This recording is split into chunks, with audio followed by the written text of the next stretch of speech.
Sem ter chegado a um acordo para o fim das hostilidades, a segunda rodada de negociações entre Rússia e Ucrânia, realizada na Bielorrússia na última quinta-feira, terminou com alguns avanços na questão humanitária.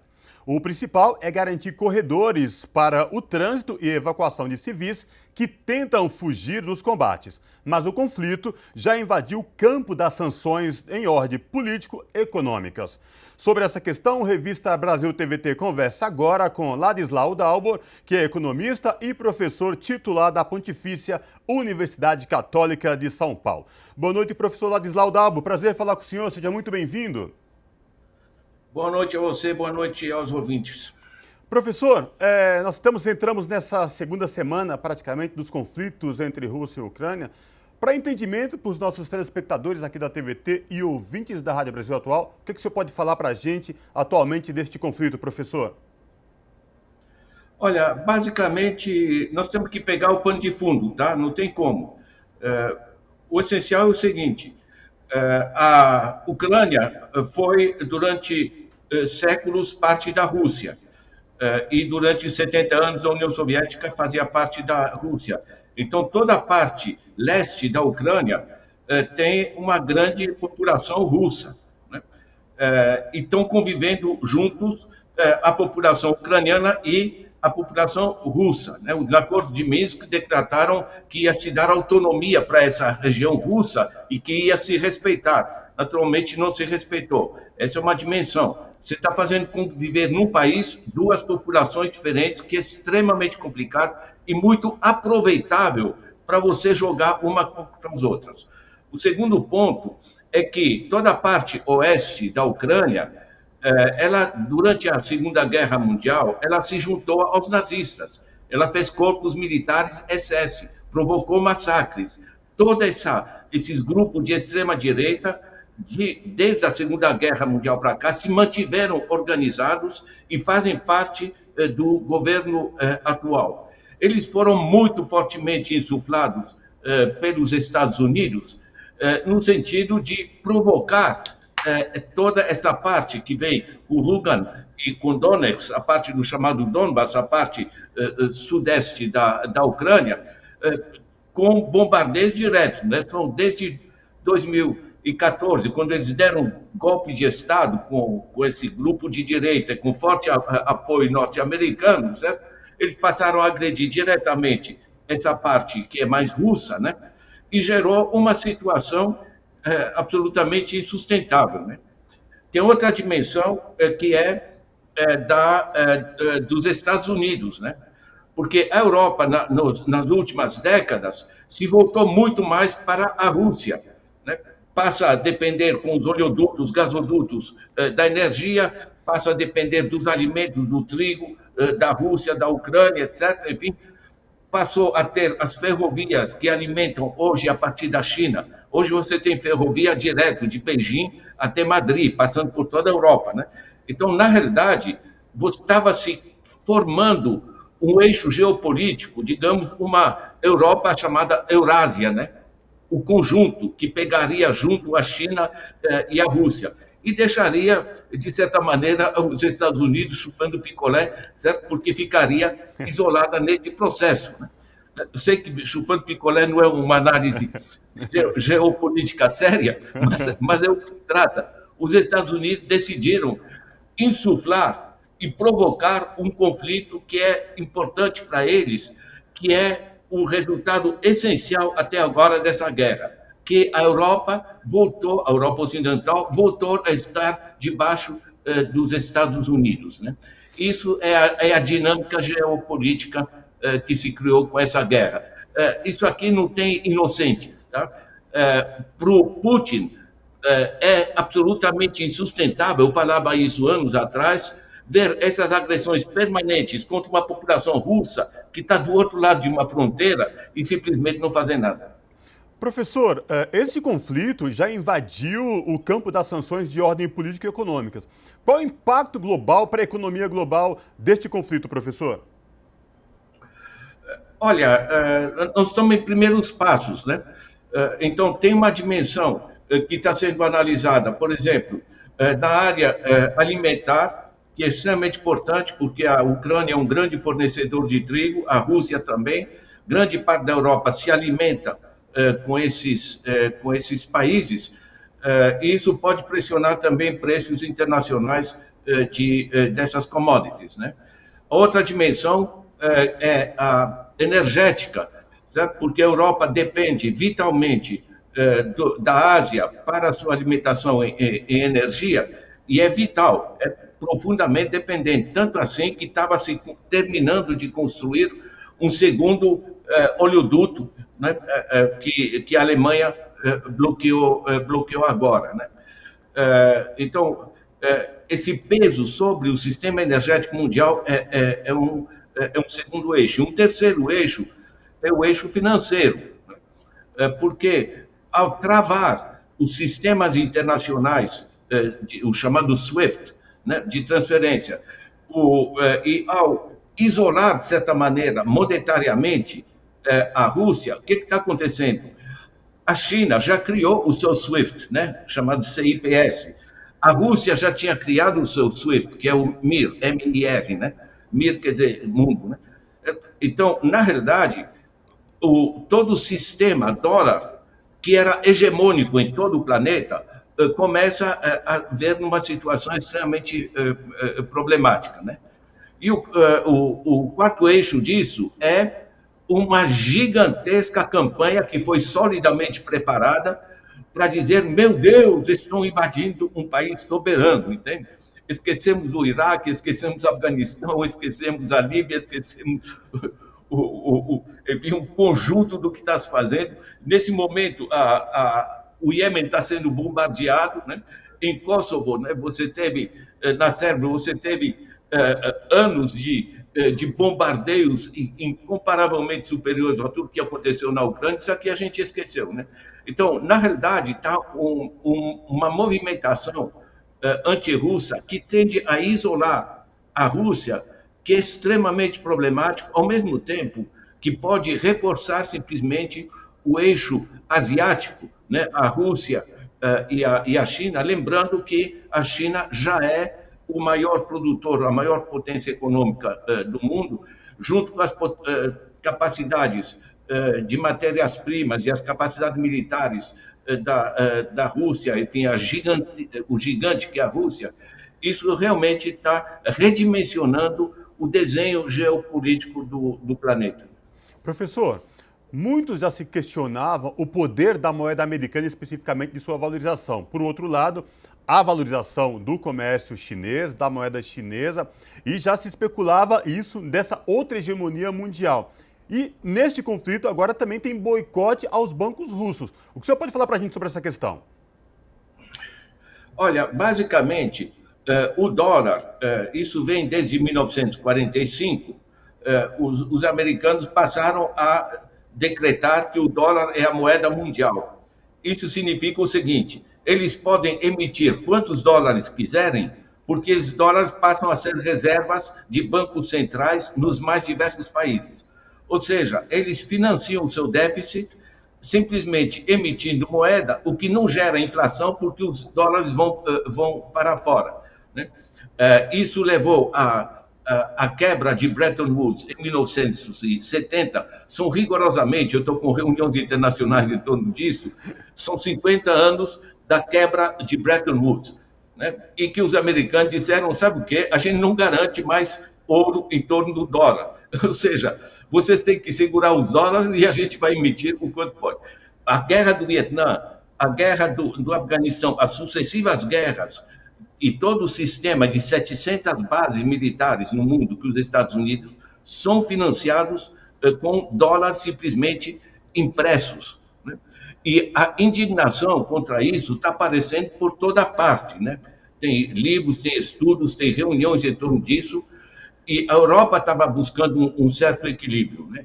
Por isso que é tão importante para os Estados Unidos provocar essa guerra e assegurar que a Europa volte no domínio dela.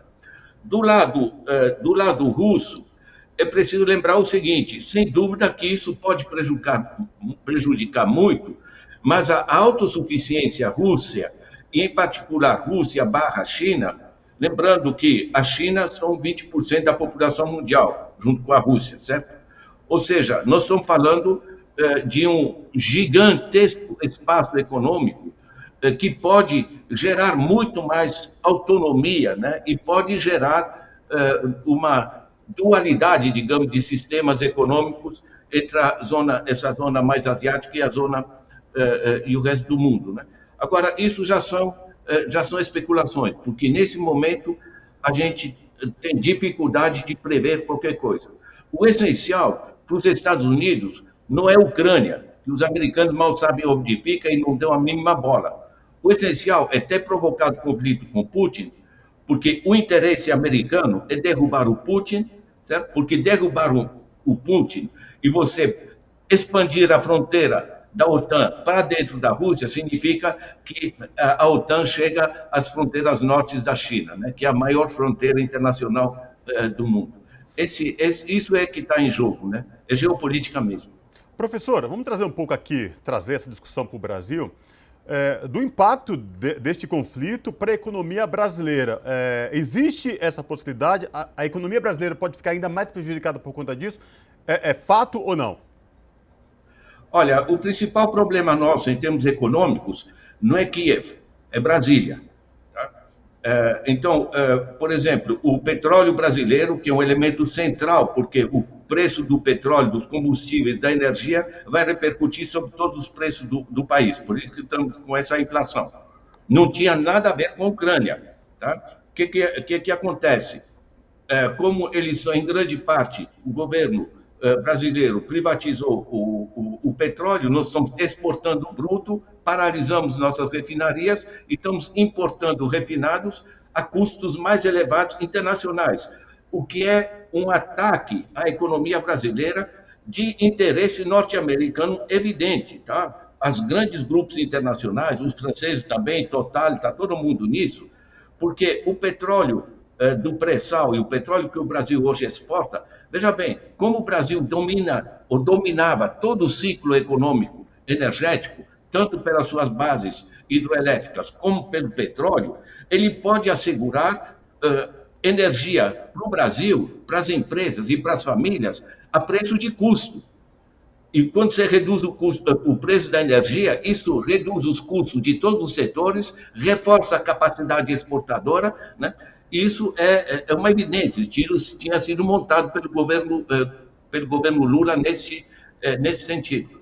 Então, a alta da inflação, o fato que a gasolina está nesse preço, o preço do gás, tudo isso são decisões de Brasília que entregaram esse negócio aos americanos e faz parte. Se você olha no mundo, qualquer lugar que tem petróleo, você tem ataques, tá? Veja o Oriente Médio, veja a Venezuela, veja, enfim, o Brasil com pressão, né?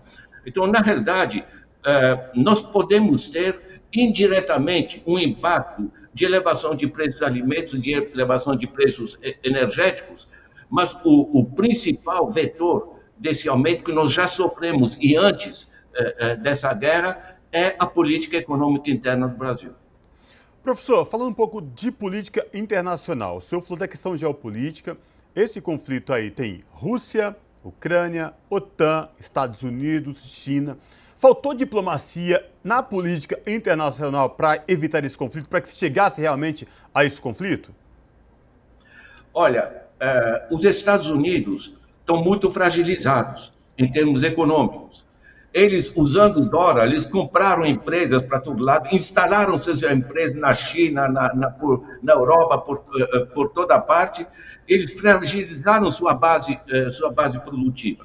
A eleição do Trump vem disso, né, do desmando econômico interno, do fato que a maioria da população americana faz 30 anos que não vê a sua renda subir, certo? Então você tem uma fragilidade, né? Os Estados Unidos, eles têm essencialmente como força a sua base militar industrial. Eu volto a dizer, são cerca de 700 bases no mundo. Isso dinamiza a economia. E segundo, eles têm o sistema financeiro, que eu estava mencionando, a capacidade de... O fato é que eles, como moeda reserva mundial, eles podem emitir moeda sem sofrer sem sofrer a inflação, né? Isso isso faz dos meus tempos. O De Gaulle, ainda nos anos 60, aproximando dos anos 70, ele dizia: nós os compramos, nós os pagamos para que nos comprem, né?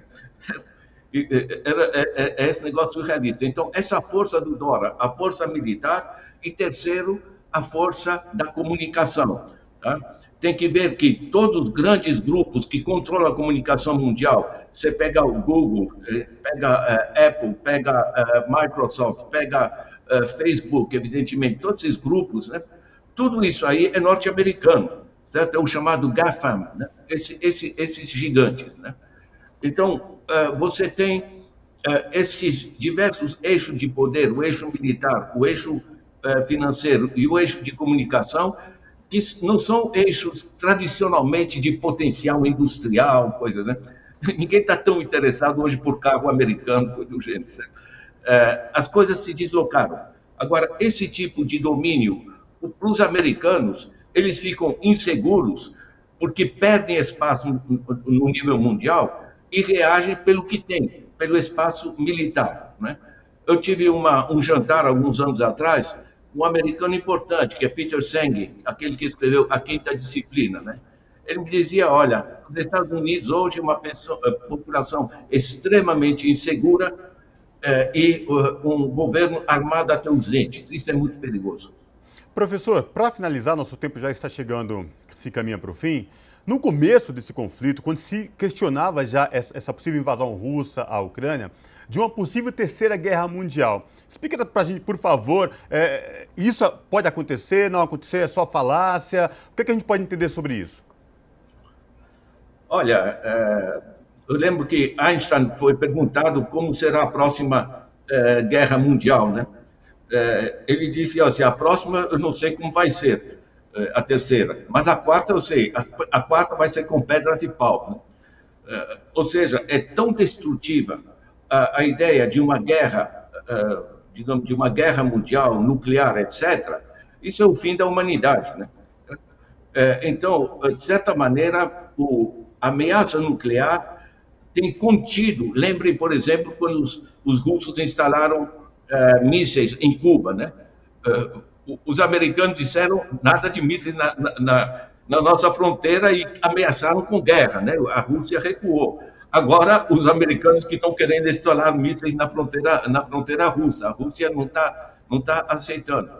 Eu acho que é um jogo extremamente perigoso, de gato e rato, né? É uma geopolítica que é provocada pelos Estados Unidos. Eu volto a dizer, não era viável a Rússia, na sua fronteira, ver as suas populações 8 anos seguidos sendo bombardeadas ali, no leste da Ucrânia, e simplesmente não reagirem, dizer é população de outro país, né?